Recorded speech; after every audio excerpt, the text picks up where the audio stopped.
துரதிருஷ்டக்காரன் இவங்களுக்கெல்லாம் இறக்கப்பட்டா வக்கீல் தொழில வெற்றி கிடைக்காது தம்பி.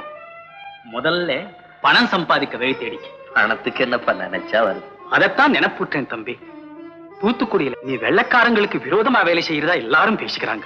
அது ரொம்ப ஆபத்து. செங்கோலுக்கு முன்னாலே சங்கீதம் செல்லுமா அப்பனே? சங்கீதம் இல்லப்பா, கொடுங்கோலுக்கு முன்னால புரட்சி கீதம் முழங்குற காலம் வந்துடுச்சு. அந்த தொல்லையெல்லாம் நமக்கு இருக்குப்பா. நாம் உண்டு, நம்ம வீடு உண்டுன்னு இருக்கணும். அப்பா, வீடு வீடுன்னு நான் நினைக்கும் போதெல்லாம் நாடு நாடுன்னு பொதுப்பணிய நாடுது என்னுடைய மனசு. அப்பா, நாட்டு நலம் தான் பெருசு. அதுக்காக வீட்டுக்கு ஒருத்தர் தியாகம் செய்துதான் தீரணும். இனிமே நான் கூட நம்ம ஊர்ல போதுண்டா, நீ பேசாம இரு. என் வேதனை உனக்கு என்ன தெரியும்? கவலைப்படாதீங்கப்பா, நான் எச்சரிக்கையாவே நடந்துக்குவேன். ஆமையா, அப்பா சொல்றபடி நடந்துக்க. எல்லாம் உன் நன்மைக்காகத்தான். ஆகட்டும்மா, நீதிக்கும் நேர்மைக்கும் நல்ல பிள்ளையாவே நடப்பான் உங்க மகன்.